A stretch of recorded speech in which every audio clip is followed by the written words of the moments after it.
ಎಷ್ಟೋ ಜನ ಬಡವರು ಈಗ ಶ್ರೀಮಂತರಿಂದ ಮಾಡ್ತಕ್ಕಂಥ ಮದುವೆ ಅನ್ನತಕ್ಕಂಥದ್ದು ನೋಡಿ, ನಾವು ಅವರಂಗಿಂದ ಮಗಳ ಮದುವೆ ಮಾಡಬೇಕು, ಅವರಂಗಿಂದ ನಾವು ಮಗಳ ಮದುವೆ ಮಾಡಬೇಕಂತ ತಗೊಂಡು ಏನೆಲ್ಲ ಸಾಲ ಸೂಲ ಮಾಡಿ ಮಗಳ ಮದುವೆ ಮಾಡಿ ಕೊಟ್ಟಂದು ಇರ್ತಕ್ಕಂಥ ಜಮೀನೆಲ್ಲ ಮಾರಿಕೊಂಡು ಎಷ್ಟೋ ಜನದ ನೇಣು ಹಾಕೊಂಡಂದು ಸತ್ತು ಹೋಗ್ಯಾರ.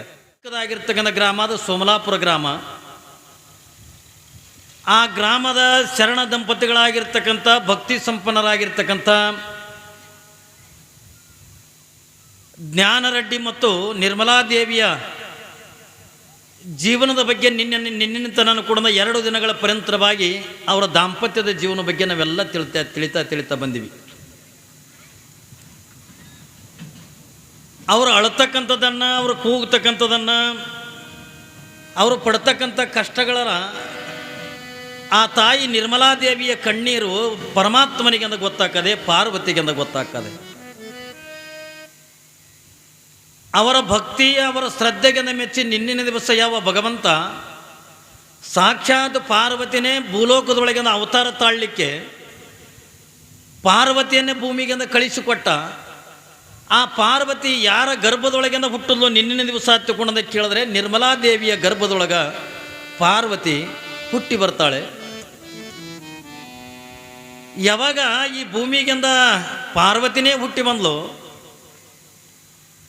ಅವರ ಮನೆತನದೊಳಗೆ ಯಾವ ದೇವರ ಮೇಲೆ ನಂಬಿಕೆ ಇತ್ತು ಹತ್ತಿಕೊಂಡಂತ ಕೇಳಿದ್ರೆ ತಂದೆ ತಾಯಿಗಳಾಗಿರ್ತಕ್ಕಂಥ ಯಾವ ಜ್ಞಾನರೆಡ್ಡಿ ಮತ್ತು ನಿರ್ಮಲಾದೇವಿಯವರ ಭಕ್ತಿ ಭಾವ ಶ್ರದ್ಧೆ ಅನ್ನತಕ್ಕಂಥದ್ದು ಯಾವ ದೇವರ ಮೇಲೆ ಇತ್ತು ಹತ್ತಿಕೊಂಡಂತ ಕೇಳಿದ್ರೆ ಹೆಂಗೆ ನೀವೆಲ್ಲ ಬಣಜುಗಳ ಗ್ರಾಮದ ಭಕ್ತರೆಲ್ಲ ಮಲ್ಲಯ್ಯನ ಮೇಲೆ ಒಂದು ಅಪಾರವಾಗಿರ್ತಕ್ಕ ನಂಬಿಕೆ ಇಟ್ಟುಕೊಂಡಿರಲ್ಲ, ಅಂಥ ಯಾವ ಅವತ್ತಿನ ದಿನಮಾನದೊಳಗೆ ನಿರ್ಮಲಾದೇವಿಯ ಭಕ್ತಿನೂ ಕೂಡ ಯಾರ ಮೇಲೆ ಇತ್ತು ಹತ್ತಿಕೊಂಡಂತ ಕೇಳಿದ್ರೆ ಅವರ ಊರೊಳಗಿರ್ತಕ್ಕಂಥ ಸೋಮಲಾಪುರದೊಳಗಿರ್ತಕ್ಕಂಥ ಮಲ್ಲಯ್ಯನ ದೇವಸ್ಥಾನ ಮೇಲೆ ಒಂದು ಅಪಾರವಾಗಿರ್ತಕ್ಕಂಥ ನಂಬಿಕೆ, ಅಪಾರವಾಗಿರ್ತಕ್ಕಂಥ ಭಕ್ತಿ ಇತ್ತು. ನಿತ್ಯನೂ ಕೂಡ ಮಲ್ಲಯ್ಯನಿಗೆಂದ ಬೇಡ್ಕೋತಿದ್ಲು. ಯಾವಾಗಂದ್ರೆ ನಿತ್ಯನೂ ಕೂಡ ಮಲ್ಲಯ್ಯನಿಗೆಂದ ಬೇಡ್ಕೊಂಡಿರ್ತಕ್ಕಂಥ ನಿರ್ಮಲಾದೇವಿಯ ಭಕ್ತಿಗೆ ಯಾವಾಗ ಆ ತಾಯಿಯ ಗರ್ಭದೊಳಗಿಂದ ಹೆಣ್ಣು ಮಗು ಅನ್ನತಕ್ಕಂಥ ಹುಡುತ್ತಲ್ಲ, ಆ ಮಲ್ಲಯ್ಯನ ಮೇಲೆ ಇರ್ತಕ್ಕಂಥ ಭಕ್ತಿಗಾಗಿನೇ ನಿನ್ನಿನ ದಿವಸ ಆ ಮಗುವಿಗೆಂದ ನಾಮಕರಣ ಮಾಡ್ತಾರೆ. ಅದು ಏನು ನಾಮಕರಣ ತಿಳ್ಕೊಂಡ ಕೇಳಿದ್ರೆ ಮಲ್ಲಮ್ಮ ತಿಳ್ಕೊಂಡನವಂತ ನಾಮಕರಣ ಮಾಡ್ತಾರೆ. ಯಾಕೆ ಅವ್ರ ಭಕ್ತಿ ಎಲ್ಲನೂ ಕೂಡ ಮಲ್ಲಯ್ಯನ ಮೇಲೇ, ಅವರ ಶ್ರದ್ಧೆ, ಅವರ ನಿಷ್ಠೆ ಏನು. ಇವತ್ತು ದುಃಖ ಬಂದರೂ ಕೂಡ ಮಲ್ಲಯ್ಯನಿಗೆ ಹೇಳಬೇಕು, ಸುಖ ಆದ್ರೂ ಕೂಡ ಮಲ್ಲಯ್ಯನಿಗೆ ಹೇಳಬೇಕು. ಮಲ್ಲಯ್ಯನನ್ನು ಬಿಟ್ಟರೆ ಬೇರೆ ಯಾವುದನ್ನು ಕೂಡ ನೆನೀತಿದ್ದಿಲ್ಲ. ಯಾರು? ಜ್ಞಾನರೆಡ್ಡಿ ಮತ್ತು ನಿರ್ಮಲಾದೇವಿ. ಕುಂತ್ರು ಮಲ್ಲಯ್ಯ, ನಿಂತ್ರು ಮಲ್ಲಯ್ಯ, ಸದಾಕಾಲ ಮಲ್ಲಯ್ಯನ ಧ್ಯಾನದೊಳಗಿರ್ತಕ್ಕಂಥ ಈ ದಂಪತಿಗಳು ಹೆಂಗೆ ಹತ್ತುಕೊಂಡ ಕೇಳಿದ್ರೆ ಅದಕ್ಕಾಗಿಯೇ ಯಾವ ಹುಟ್ಟಿರ್ತಕ್ಕಂಥ ಮಗುವಿಗೆಂದ ಮಲ್ಲಮ್ಮ ಹತ್ತುಕೊಂಡನವಂತ ನಾಮಕರಣ ಮಾಡ್ತಾರೆ. ಬಹುಶಃ ಅವತ್ತಿನ ದಿನಮಾನದೊಳಗಂದ ಏನ್ರಿ ಸೋಮಲಾಪುರದೊಳಗೆ ಅವತ್ತಿನ ದಿನಮಾನದೊಳಗೆ ಮಲ್ಲಮ್ಮಳ ತೊಟ್ಟಿಲ ಕಾರ್ಯಕ್ರಮ ಮಟ್ಟ ವೈಭವದೊಳಗೆ ಆಗಿತ್ತೋ ಇಲ್ಲೋ ಗೊತ್ತಿಲ್ಲ. ಆದರೆ ನಿನ್ನಿನ ದಿವಸ ಎಲ್ಲ ಬಣಜುಗಳ ಗ್ರಾಮದ ಭಕ್ತರೆಲ್ಲ ಕೂಡ್ಕೊಂಡು, ತಾಯಂದಿರೆಲ್ಲ ಕೂಡ್ಕೊಂಡು ನಿನ್ನೆ ಎಟ್ಟರ ಮಟ್ಟಿಗೆ ವೈಭವದೊಳಗಿಂದ ತೊಟ್ಟಲ ಕಾರ್ಯಕ್ರಮ ಆಯಿತು ಹತ್ತಿಕೊಂಡ ಕೇಳಿದ್ರೆ ಭಾಳ ಖುಷಿ ಅನ್ನಿಸ್ತು. ನಿನ್ನೆ ತೊಟ್ಟಲ ಕಾರ್ಯಕ್ರಮ ನೋಡಿ ಎಲ್ಲ ಜೋಗುಳ ಪದ ಹಾಡೋದೇನು ಏನ್ರಿ, ತೊಟ್ಲ ಶೃಂಗಾರ ಮಾಡೋದೇನು. ಅವತ್ತಿನ ದಿನಮಾನದೊಳಗಿಂದ ಮಲ್ಲಮ್ಮಳಿಗೆಂದ ನಿರ್ಮಲಾದೇವಿ ಒಬ್ಬಳೇ ತೊಟ್ಟಲ ಕೆಳಗಿಂದ ಕೂತ್ಕೊಂಡ್ರ. ಆದರೆ ಬಣಜುಗಳ ಗ್ರಾಮದೊಳಗೆ ನಿನ್ನಿನ ದಿವಸದಿಂದ ಮಲ್ಲಮ್ಮಳಿಗೆಂದ 2 ತಾಯಂದಿರಾಗಿ ತೊಟ್ಟಲ ಕೆಳಗಿಂದ ಕುಂತು ನಿನ್ನಿನ ದಿವಸದಿಂದ ಉಡಿ ತುಂಬಿಸ್ಕೊಂಡ್ರು. ಆ ವೈಭವ, ಆ ಸೌಂದರ್ಯ ಅದು ಎಲ್ಲವೂ ಕೂಡ ಮತ್ತೆ ನೋಡ್ತೀವಿ ಎತ್ತಿಕೊಂಡ್ರೆ ಸಿಗ್ತಕ್ಕಂಥದ್ದಲ್ಲ. ಅಂಥ ಯಾವ ವೈಭವದ ತೊಟ್ಟಲ ಕಾರ್ಯಕ್ರಮ ಅನ್ನತಕ್ಕಂಥದ್ದನ್ನು ನೀವೆಲ್ಲರೂ ಕೂಡ ಮಾಡಿದ್ರಿ. ಹೆಂಗೆ ನೀವೆಲ್ಲ ತೊಟ್ಟಲ ಕಾರ್ಯಕ್ರಮವನ್ನು ಅದ್ದೂರಿಯಾಗಿ ಅಂದ್ರೆ ನೀವು ಹೆಂಗೆ ಮಾಡಿದ್ರಲ್ಲ, ಭಾಳ ದಿವಸಕ್ಕೆ ಅಂದ ಮಗ ಹುಟ್ಟ್ಯಾದ ಹತ್ತಿಕೊಂಡು, ಮಗಳು ಹುಟ್ಟ್ಯಾಳ ಹತ್ತಿಕೊಂಡು ಅವತ್ತಿನ ದಿನಮಾನದೊಳಗೆ ಜ್ಞಾನರೆಡ್ಡಿ ಭಾಳ ಅದ್ದೂರಿಯಾಗಿರ್ತಕ್ಕಂಥ ನಾಮಕರಣ ಅಂತಕ್ಕಂಥದ್ದನ್ನು ಮಾಡ್ದ. ಯಾಕ ಮನೆಗೆಂದ ಲಕ್ಷ್ಮಿ ಬಂದ್ಲಲ್ಲ. ನಾವೆಲ್ಲ ಎಷ್ಟೋ ಜನ ನಾವು ಹೆಣ್ಣು ಹುಡುತು ತಿಳ್ಕೊಂಡ್ರೆ ನಾವೆಲ್ಲರೂ ಕೂಡ ಕಷ್ಟಪಡ್ತೀವಿ, ಎಷ್ಟೋ ಜನದಿಂದ ದುಃಖ ಪಡ್ತೀವಿ. ಯಾಕೆ ತಿಳ್ಕೊಂಡ ಕೇಳಿದ್ರೆ ನೋಡ್ರಿ, ನೀವು ಯಾರದ್ರ ಮನೆಗಿಂದ ಹೆರಿಗಾಗಿತ್ತು ತಿಳ್ಕೊಂಡ್ರೆ ಯಾಕಪ್ಪ ಬಣಿತನ ಐತತ್ತಲ್ಲ, ಆಯ್ತಲ್ಲ ಕಾಕ ಏನು ಹುಡ್ತು, ಗಂಡು ಹುಟ್ಟದ ಅಭಾವ ಪಾರ್ಟಿ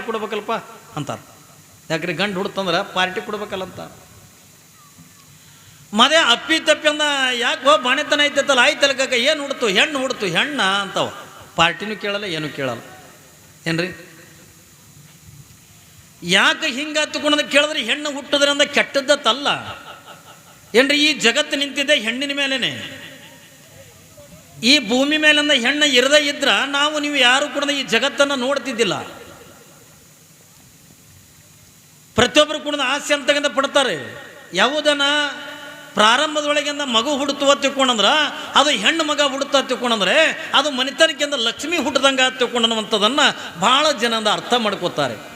ಆದ್ರೆ ಕೆಲವು ಜನಂದ ಏನು ಅರ್ಥ ಮಾಡ್ಕೋತಾರೆ ತಿಳ್ಕೊಂಡು ಕೇಳಿದ್ರೆ ಹೆಣ್ಣು ಹುಡುತುವ ತಿಳ್ಕೊಂಡ್ರೆ ಆಯ್ತಪ್ಪ ಇನ್ನು ರೊಕ್ಕ ಗೊಳೆ ಮಾಡಿ ಇಡ್ಬೇಕಲ್ಲ ಅಂತಾರೆ. ಯಾಕ್ರಿ ದುಡ್ಡು ಗೊಳೆ ಮಾಡಿ ಇಡ್ಬೇಕಲ್ಲ. ಎದ್ರ ಸಲುವಾಗಿ ನಿಮ್ಮ ಕಡೆ ಏನಂತೀರಿ? ವರದಕ್ಷಿಣೆ ಅಂತೀರಿ, ಏನು ಹುಂಡ ಅಂತೀರೋ?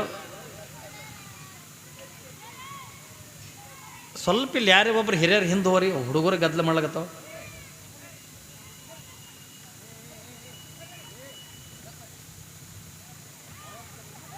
ಅದು ಇವತ್ತಿನ ದಿನಮಾನದೊಳಗಿಂದ ಬಂದದೆ ವರದಕ್ಷಿಣ ಹುಂಡ ಅನ್ನತಕ್ಕಂಥದ್ದು. ಅದಕ್ಕಾಗಿನೇ ಏನು ಹುಡ್ತು ಹತ್ತುಕೊಂಡ ಕೇಳಿದ್ರೆ ಹೆಣ್ಣು ಹುಟ್ಟ್ಯದ ಹತ್ತುಕೊಂಡಂದಾಗ ಹೆಣ್ಣು ಹತ್ತುಕೊಂಡಂತಾರ, ರೊಕ್ಕ ಗೋಳೆ ಮಾಡ್ಬೇಕಪ್ಪ ಆಯ್ತಲ್ಲ ಚಿಂತೆ ಚಲವಾಯ್ತಲ್ಲ ಹತ್ತುಕೊಂಡಂತಾರ. ಎದ್ರ ಸಲುವಾಗಿ ಅಂತಾರ ಹತ್ತುಕೊಂಡ ಕೇಳಿದ್ರೆ ಹೆಣ್ಣು ಹುಟ್ಟಿದ್ದೇನೆ ಕೆಟ್ಟದ್ದೇನಲ್ಲ. ಆದರೆ ಇವತ್ತಿನ ಪರಿಸ್ಥಿತಿ ಏನಾಗ್ಯದ ಹತ್ತುಕೊಂಡ ಕೇಳಿದ್ರೆ ಏನ್ರಿ ವರದಕ್ಷಿಣ ಅನ್ನತಕ್ಕಂಥದ್ದು ಬಂದು ನೀವೇನಂತೀರಿ? ಹುಂಡ ಅಂತೀರೇನು? ಈ ಕಡೆ ಹುಂಡನ ಹಂಡ್ಯಾನ ಏನ್ರಿ ಹುಂಡ ಅಂತೀರಿ ನೀವೆಲ್ಲ. ಈಗೆಲ್ಲ ಹುಂಡ ಬಂದುಬಿಟ್ಟದೆ. ಈಗ ಅದನ್ನು ಕೂಡ ಹೋಗ್ತದ. ಮೊದಲಿನ ಪದ್ಧತಿ ಏನದಲ್ಲ ಅದೇ ಪದ್ಧತಿನೇ ಮತ್ತೆ ಪುನಃ ಕೂಡ ಬರ್ತಕ್ಕಂಥದ್ದು. ಅದು ಯಾಕೆ ಇವತ್ತು ಎಷ್ಟೋ ಜನ ಹುಡುಗರಿಗೆ ಅಂದ ಮದುವೆ ಮಾಡ್ಕೋಬೇಕಂತಂದ್ರೆ ಹೆಣ್ಣೆ ಸಿಗಲ್ಲ ಏನ್ರಿ. ಹೆಣ್ಣು ಸಿಗಲ್ಲಾಗ್ಯಾವ ಈಗ.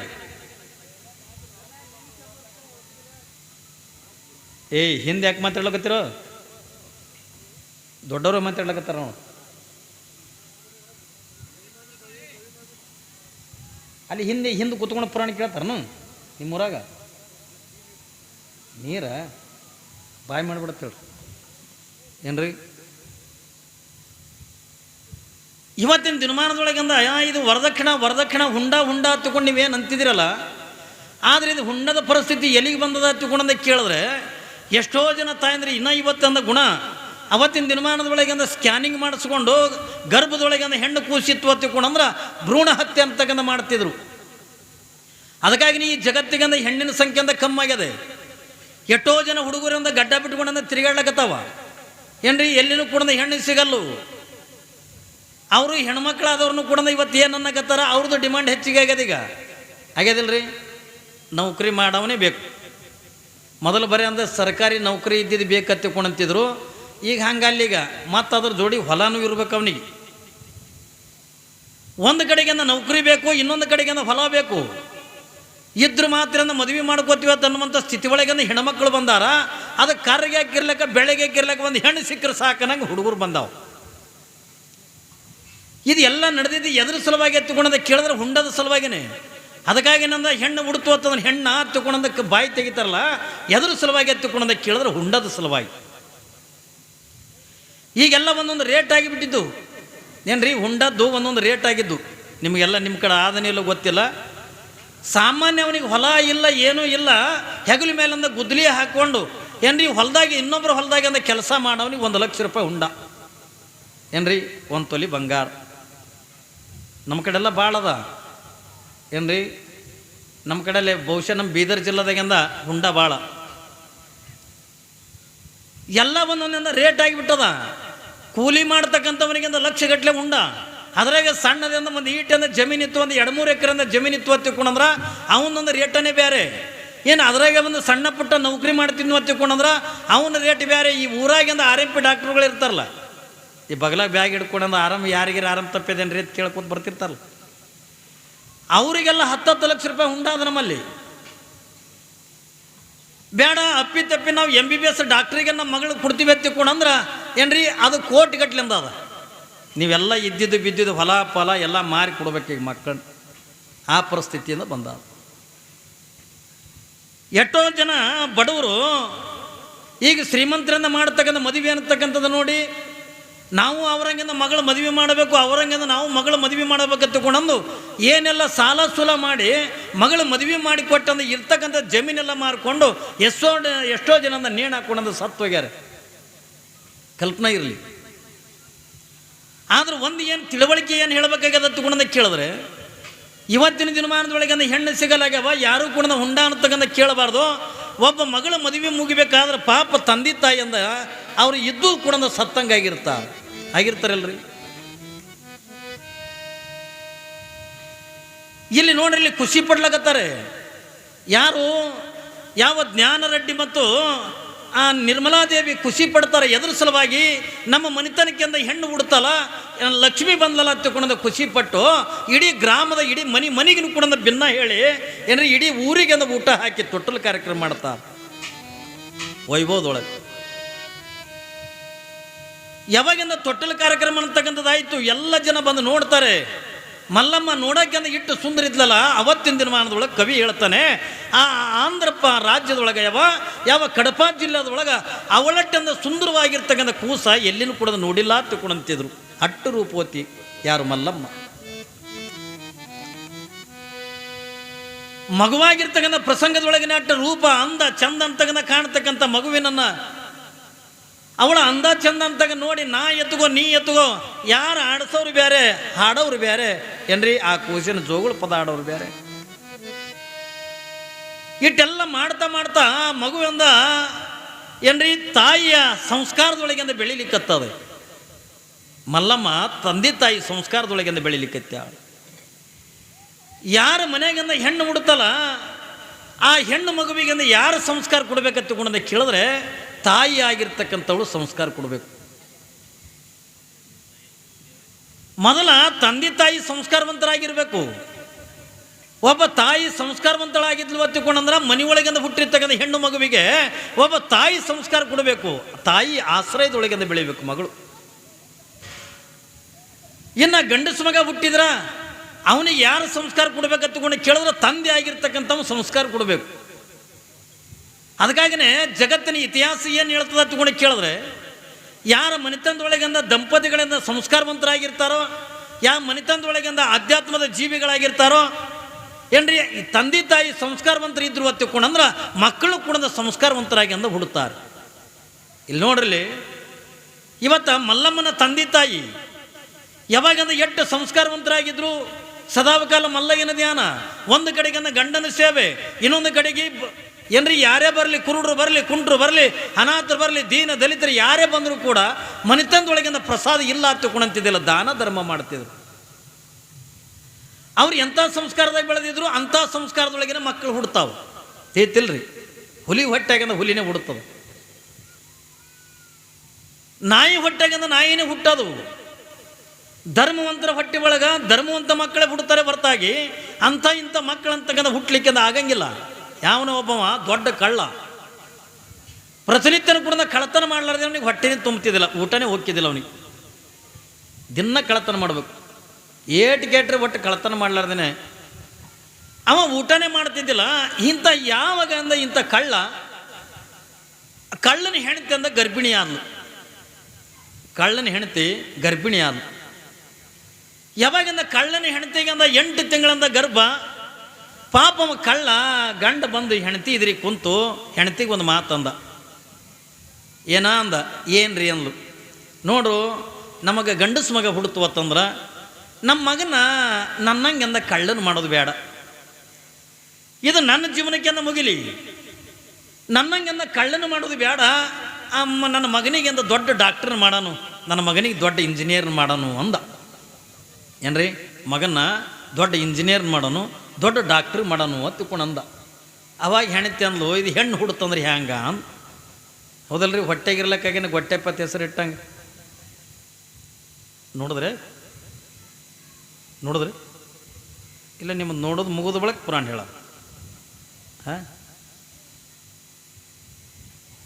ಪಾಪ ಹೆಣ್ತಿ ಏನಂತಾಳ, ಇವ ಕಳ್ಳ ಏನಂತಾನ, ನೋಡು ನಮಗೆ ಗಂಡಸು ಮಗ ಹುಡುತು ತಿಳ್ಕೊಂಡ್ರ ನನ್ನಂಗೆಂದ ಮಗನಿಂದ ಕಳ್ಳನ ಮಾಡೋದು ಬೇಡ, ನನ್ನ ಮಗನಿಗೆಂದ ದೊಡ್ಡ ಡಾಕ್ಟರ್ ಮಾಡೋನು, ನನ್ನ ಮಗನಿಗೆಂದ ದೊಡ್ಡ ಇಂಜಿನಿಯರ್ ಮಾಡೋನು ಅಂದ. ಹೆಣ್ತಿ ಅಂದ್ಲು, ಮತ್ತು ಹೆಣ್ಣು ಹುಡುತ್ತಂದ್ರೆ ಹ್ಯಾಂಗ? ಇಲ್ಲಿ ಗಂಡೆ ಹುಡುತ್ತದ ಅಂದ. ಮತ್ತು ಹೆಣ್ಣು ಹುಡುತ್ತಂದ್ರೆ ಹೆಂಗೆ ಈಗ ಅಂತಿರ್ತಾರೆ ನೋಡ್ರಿ, ಮತ್ತು ಹೊಟ್ಟೆಗಿರ್ಲಕ್ಕಾಗಿ ಮೊದಲೊಂದು ಹುಟ್ಟಿರ್ತದ, ಮೊದಲೊಂದು ಗಂಡಸ ಮಗ ಹುಟ್ಟಿರ್ತದ ತಿಳ್ಕೊರಿ. ಪಾಪ ಅವ್ರ ತಾಯಿ ಮಾತು ಗರ್ಭಿಣಿ ಇರ್ತಾಳೆ. ಕೇಳ್ತಾರಲ್ಲ ಮಗನಿಗೆ, ಪಾಪು ನಿನಗೆ ತಮ್ಮ ಬೇಕಾ ತಂಗಿ ಬೇಕಾ ಅಂತ ಕೇಳ್ತಾರಲ್ಲ ಮಕ್ಕಳಿಗೆ ಕೇಳ್ತಾರೆ, ನಿನಗೆ ತಮ್ಮ ಬೇಕು ತಂಗಿ ಬೇಕು. ಮಮ್ಮಿ ನನಗೆ ತಮ್ಮನೂ ಬೇಡ ತಂಗಿನೂ ಬೇಡ, ನನಗೊಂದು ನಾಯಿ ಕುನ್ನಿ ಬೇಕಂತವು. ನನಗೆ ತಮ್ಮನೂ ಬೇಡ ತಂಗಿನೂ ಬೇಡ, ನಾಯಿ ಕುನ್ನಿ ಬೇಕು ಅಂತದ. ಅದಕ್ಕೆ ಪಾಪ ಅದಕ್ಕೆ ಏನು ಬೇಕು ಅದನ್ನು ಕೇಳ್ಯದ. ಹಂಗೆ ಇವರಿಬ್ಬರು ಕಚ್ಚಾಡಕತ್ರು. ಯಾರು ಕಳ್ಳನ ಹೆಣ್ತಿ, ಇಲ್ಲ ಗಂಡೆ ಹುಡ್ತದ ಎಣ್ಣೆ ಹುಡ್ತದ. ಹೀಗೆಲ್ಲ ಕಚ್ಚಾಡೋದ್ರೊಳಗೆ ಅಂದ ಕೊನೆಗೆ ಅಂದ ಏನಂದ, ಆಯ್ತು ಬಿಡ ಗಂಡು ಹುಟ್ಟೋದ್ರಿಂದ ಡಾಕ್ಟರ್ ಮಾಡೋನು ಇಂಜಿನಿಯರ್ ಮಾಡೋನು ಏನಕ್ಕೆ ಹುಟ್ಟಲೆಕ್ಕ, ಒಟ್ಟು ನನ್ನಂಗೆ ಅಂದ ಕಳ್ಳನು ಮಾಡೋದು ಬೇಡ, ಅವನಿಗೆ ದೊಡ್ಡ ಆಫೀಸರ್ ಮಾಡೋಣ ಅಂತ ತಿಳ್ಕೊಂಡೊಂದು ಮಾತಾಡ್ಕೊಂಡಂದು ಬಿಟ್ಟರು. ಮುಂದೆ ಒಂದು ತಿಂಗಳದಾಗಂದ ಬಾಣೆತನ ಆಯಿತು. ಇವನ ಆಸೆದಂಗೆ ಗಂಡಸ ಮಗನೇ ಹುಡುತು. ಯಾವಾಗಿಂದ ಗಂಡಸ ಮಗ ಹುಡುತು, ನಿಮಗೆ ಆಶ್ಚರ್ಯ ಹೇಳ್ತೀನಿ, ಆ ಕೂಸ ಎರಡು ಕೈ ಮುಟ್ಟಿಗೆ ಮಾಡ್ಕೊಂಡು ಹುಡುತು. ಎರಡು ಕೈ ಮುಟ್ಟಿಗೆ ಮಾಡ್ಕೊಂಡೆ ಹುಡುತು. ಮಕ್ಕಳು ಮುಟ್ಟಿಗೆ ಮಾಡ್ಕೊಂಡಿರ್ತಾವಲ್ರಿ. ಯಾವಾಗಿಂದ ಕೂಸು ಮುಟ್ಟಿಗೆ ಮಾಡ್ಕೊಂಡೆ ಹುಡುತು, 2-3 ದಿವಸ ಅದ್ರ ಕೈನೇ ಬಿಚ್ಚಿದ್ದಿಲ್ಲ ಅದು. ಓಣೇನು ಹೆಣ್ಮಕ್ಳೇನಂದ್ರು, ಅಯ್ಯ ತಂಗಿ ಕೂಸ ಮುಟ್ಟಿಗೆ ಹಿಡ್ಕೊಂಡಿದ್ದೆ ಅದು ಒಟ್ಟ ಕೈ ಬಿಚ್ಚಿದ್ದೆ ನೋಡಿಲ್ಲ, ಮತ್ತು ಹಾಗೆ ಮುಟ್ಟಿಗೆ ಹಿಡ್ಕೊಂಡು ಕೂತು ಅಂದ್ರೆ ನಾಳೆ ಕೈ ಹಾಗೆ ಆದವು ಅಂದ್ರೆ ಹ್ಯಾಂಗೆ, ಜರ ಕೈ ಬಿಚ್ಚ್ರಿ ಅಂದರು. ಯಾವಾಗಿಂದ ಕೈ ಬಿಚ್ಚ್ರಿ ಅಂತ ತಗೊಂಡು ಒತ್ತಾಯ ಮಾಡಿ ಹಿಂಗೆ ಕೈ ಬಿಚ್ಚಿ ನೋಡಿದ್ರೆ ಕೈಯಾಗ ಒಂದು ಬಂಗಾರ ಉಂಗ್ರಿತ್ತು ಕೂಸಿನ ಕೈಯಾಗ.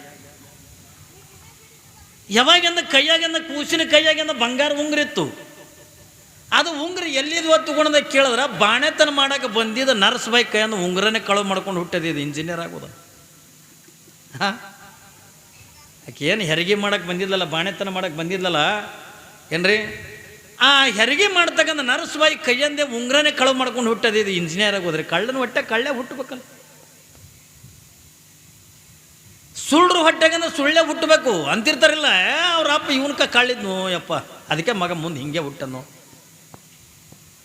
ಅವ್ರ ಅಪ್ಪ ಕೆಟ್ಟ ಸುಳ್ಳು ಹೇಳ್ತಿತ್ತು, ಮುಂದೀಗ ಮಗ ಬಿಟ್ಟದ ಅವನಿಗೆ ಹೆಚ್ಚಿಗೆ ಸುಳ್ಳು ಹೇಳಕತ್ತದ ತಿಳ್ಕೊಂಡು ಅಂತೀರಿಲ್ಲ ನೀವು. ನೋಡ್ರಿ, ಇನ್ನು ತಂದೆ ತಾಯಿ ಸಂಸ್ಕಾರ ಹೆಂಗಿರ್ತದ, ತಂದೆ ತಾಯಿ ಬಲ್ಲಿಂದ ಏನ್ರಿ ಯಾವ ರೀತಿಯಾಗಿಂದ ಸಂಸ್ಕಾರ ಇರ್ತದ ಅದೇ ರೀತಿಯಾಗಿಂದ ಮಕ್ಕಳು ಬೆಳಿತಾವೆ. ನಿಮಗೆ ಕಲ್ಪನೆ ಇರಲಿ, ನೀವೆಲ್ಲ ನಾನು ನಿನ್ನಿನ ದಿವಸದಿಂದ ಕೆಲವು ಮಾತುಗಳನ್ನು ಹೇಳಿದೆ ನಾನು ನಿಮಗೆ. ಏನಂತ, ನೀವು ಗರ್ಭಿಣಿ ಇರ್ತಕ್ಕಂಥ ಪ್ರಸಂಗದ ಒಳಗೆ ಮಹಾತ್ಮರ ಫೋಟೋಗಳನ್ನು ನೋಡ್ರಿ, ಪುರಾಣ ಪ್ರವಚನಗಳನ್ನು ಕೇಳ್ರಿ, ಮಹಾತ್ಮರ ದರ್ಶನವನ್ನು ಮಾಡ್ರಿ, ಗುಡಿಗುಂಡಾರಗಳಿಗೆಂದ ಹೋಗ್ರಿ. ನಾವು ಎಲ್ಲರನ್ನ ಇಂಥ ಫೋಟೋಗಳು ನೋಡಿದ್ವಿ, ಸಿನಿಮಾ ನೋಡಿದ್ವಿ, ಧಾರಾವಾಹಿ ನೋಡಿದ್ವಿ ಎತ್ತಿಕೊಂಡ್ರೆ ಅಂಥ ಮಕ್ಕಳೇ ಬಿಡ್ತಾವೆ. ಯಾಕೆ ಹತ್ತುಕೊಂಡ ಕೇಳಿದ್ರೆ, ನೀ ಗರ್ಭಿಣಿ ಇರ್ತಕ್ಕಂಥ ಪ್ರಸಂಗದೊಳಗೆ ನೀ ಏನು ಊಟ ಮಾಡ್ತಿದ್ದಿ, ನೀವು ಉಂಡಿರ್ತಕ್ಕಂಥ ಪದಾರ್ಥ ಆ ಗರ್ಭದಾಗಿರ್ತಕ್ಕಂಥ ಕೂಸಿಗೆ ಹೋಗಿತ್ತು. ಹೋಗೋದಿಲ್ಲ, ಅಯ್ಯ ನೀ ಹೆಚ್ಚಿಗೆ ಉಣ್ಬೇಕಯ್ಯವ, ಈಗ ಹೊಟ್ಟೆ ಹಾಕವ ನಿಮ್ಮ ಅಂತಾರಿಲ್ರಿ. ನೀನು ಹೆಚ್ಚಿಗೆ ಉಣ್ಬೇಕು. ಗರ್ಭಿಣಿ ಇರ್ತಕ್ಕಂಥ ಹೆಣ್ಮಕ್ಳಿಗೆ ಏನಂತಾರ, ಏನ್ರಿ ಚೊಲದೆ ಉಣಿಸ್ತಾರ. ಯಾಕೆ, 2 ಹೊಟ್ಟೆಗವ, ಅದಕ್ಕೆ ನೀ ಜರ ಚಂದ ಊಟ ಮಾಡತ್ತೆ ತಿಳ್ಕೊಂಡು ಬಾಣಂದಿ ಯಾವ ಗರ್ಭಿಣಿ ಇರ್ತಕ್ಕಂಥ ಹೆಣ್ಮಕ್ಳಿಗೆ ಅಂತ ಹೇಳ್ತಾರೆ. ಅಂದ್ರೆ ಇದರ ಅರ್ಥ ಏನು ಅಂತ ತಿಳ್ಕೊಂಡು ಕೇಳಿದ್ರೆ, ನೀ ಏನು ಊಟ ಮಾಡ್ತೀಯ ಅದು ನಿನ್ನ ಕೂಸಿಗೆಂದು ಹೊಕ್ಕದ, ನೀ ಏನು ಕುಡಿತಿದ್ದೀಯ ಅದು ಕೂಸಿಗೆಂದು ಹೊಕ್ಕದ, ನೀ ಏನು ಕೇಳ್ತಿದ್ದೀಯ ಅದು ಕೂಸಿಗೆಂದು ಹೊಕ್ಕದ, ನೀ ಏನು ನೋಡ್ತಿದ್ಯಲ್ಲ ಅದು ಎಲ್ಲವೂ ಕೂಡ ಕೂಸಿಗೆಂದು ಹೊಕ್ಕದ. ಹಿಂದೆ ಏನ್ರಿ ಕೃಷ್ಣ ರಥ ನಡೆಸಕತ್ತಿದ್ದ.